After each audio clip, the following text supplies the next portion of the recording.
Innal hamdalillah nahmaduhu wa nasta'inuhu wa nastaghfiruh wa na'udzu billahi min shururi anfusina wa sayyiati a'malina. May yahdihillahu fala mudilla lahu wa may yudlilhu fala hadiya lahu. Asyhadu an la ilaha illallah wahdahu la syarika lahu wa anna Muhammadan abduhu wa rasuluhu alladzi la nabiyya ba'dahu. Ikhwatiman rahimakumullah, masih di ayat pertama di juz ketiga di 253 setelah Allah Subhanahu wa taala menerangkan tentang keutamaan para nabi di antara sebagian yang lainnya, dan yang disebutkan secara tersurat itu hanya Nabi Isa alaihi salam. Kemudian juga Nabi Musa dan Nabi Muhammad itu disebutkan secara tersirat. Itu Nabi Musa dengan minhum man kalamallah, dan sedangkan Nabi Muhammad wa rafa'a ba'dahum fawqa ba'din darajat.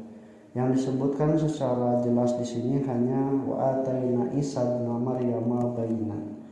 Ini kalau melihat karena konteks ayat ini ketika turun adalah ketika Nabi Muhammad SAW di Madinah, yang kebanyakan di antara mereka adalah orang-orang Yahudi yang mengingkari tentang kenabian Nabi Isa alaihi salam.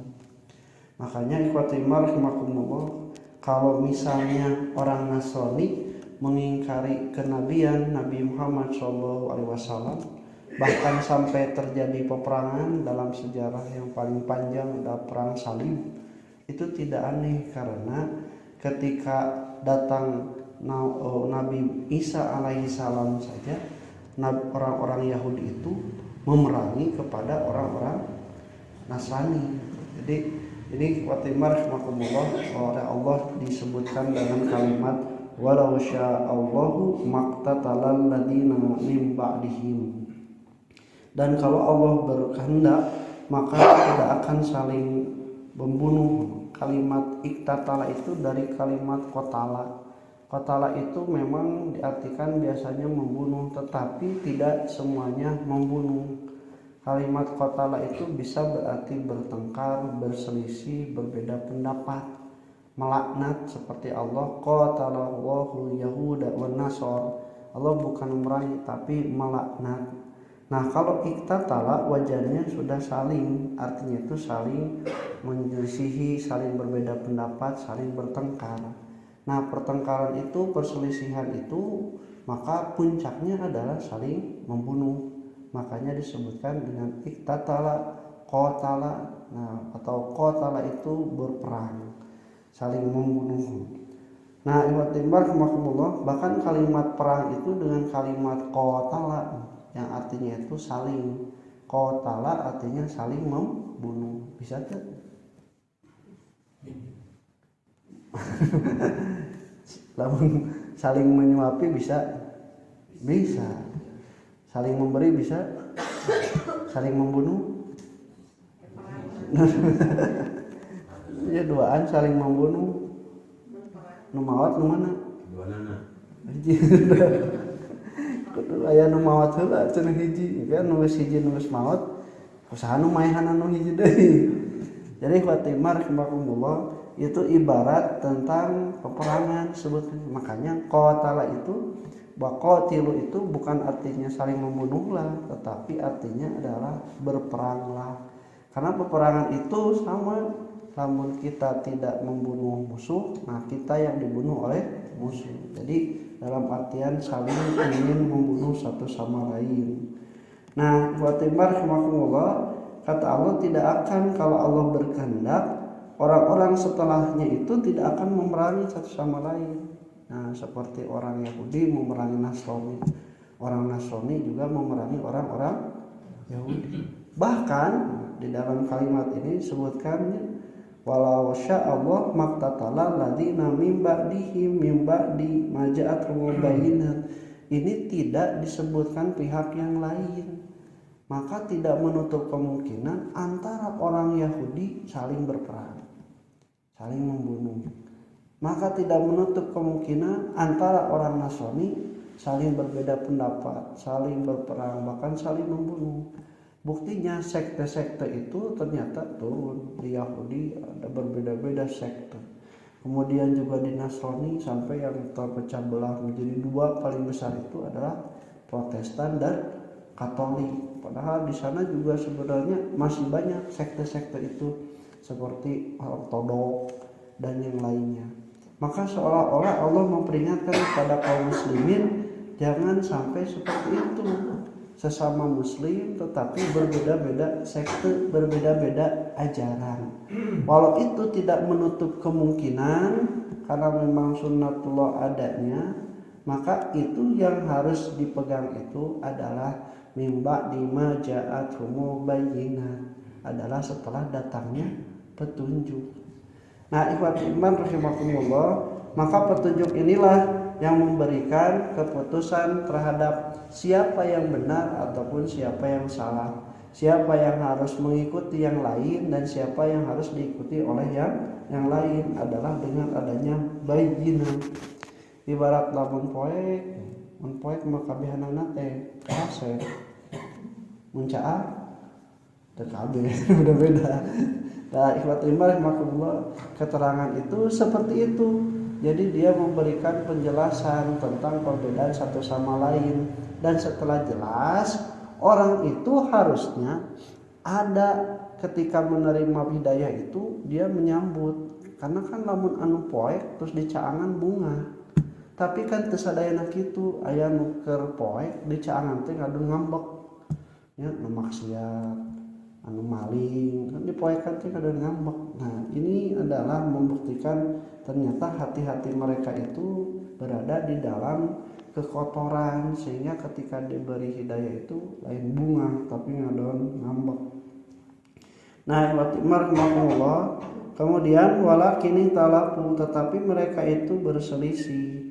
Faminhum man amana wa minhum man kafar. Karena perselisihan itu di antara mereka ada yang beriman dan di antara mereka ada yang kafir. Kepada Nabi Isa dari Yahudi ada yang beriman, ada juga yang kafir. Kepada Nabi Muhammad dari Nasrani ada yang beriman, ada juga yang kafir. Nah, walau sya'allahu maqatatalu, kemudian Allah mengulang lagi, dan kalaulah Allah berkehendak mereka tidak akan saling membunuh. Nah, ikhwat iman rahimakumullah, maka walakinallaha yaf'alu ma yurid. Nah, ini adalah hikmah yang Allah Subhanahu wa taala berikan kepada kita dari perbedaan yang kemudian berselisih, itu menunjukkan adanya perselisihan dan perbedaan, menunjukkan kepada kita akan timbulnya fastabiqul khairat, akan timbulnya kemauan untuk belajar, kemauan untuk meneliti lagi. Nah, itu adalah hikmah kenapa Allah Subhanahu wa taala membeda-bedakan. Walaupun pada hakikatnya Allah Maha berkehendak dan berkuasa, kabeh disarwakeun oge iman bisa. Tapi ternyata Allah memberikan pilihan, ada yang beriman, ada yang tidak. Nah, ikhwatu iman rahimakumullah, maka pada dasarnya keimanan itu, kebenaran itu satu. Ketika kita berselisih atau berbeda pendapat, harus ada perasaan di dalam diri mana yang benar. Jangan dulu menerima semuanya benar. Lamun urang menerima semuanya benar, itu teh pada dasarnya urang teu yakin anu dipegang ku urang benar.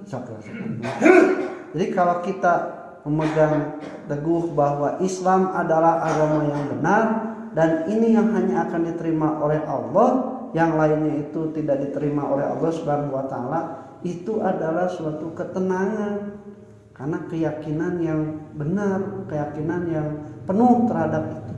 Coba lawan misalnya teh Islam oge benar menyembah Tuhan, no agama no lain oge sarua menyembah Tuhan. Tuhan hanya satu, kita yang berbeda teh heulanya.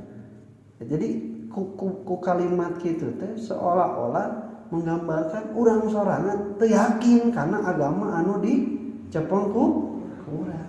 Nah, ini jadi harus pada dasarnya memegang bahwa yang benar itu satu, dan kemampuan kita berpikir diberi akal itu adalah wasilah untuk mencari mana yang paling dekat dengan kebenaran. Kumaha Ustaz lamun dina masalah fikih atau masalah ibadah aya nu utek-utekan, aya nu henteu. Nah, itu pun sama, menuntut kita untuk mempelajari mana yang lebih dekat kepada kebenaran. Wah, maka ikhwatul iman rahimakumullah, kalau kita tidak memegang prinsip itu dan memegang prinsip nu kumaha we nu penting mah salat, geus daek salat ge uyuhan, maka kita sendiri seolah-olah tidak yakin dengan apa yang kita lakukan itu benar. Makanya disinilah Allah mengatakan Allah berkehendak manusia itu berbeda.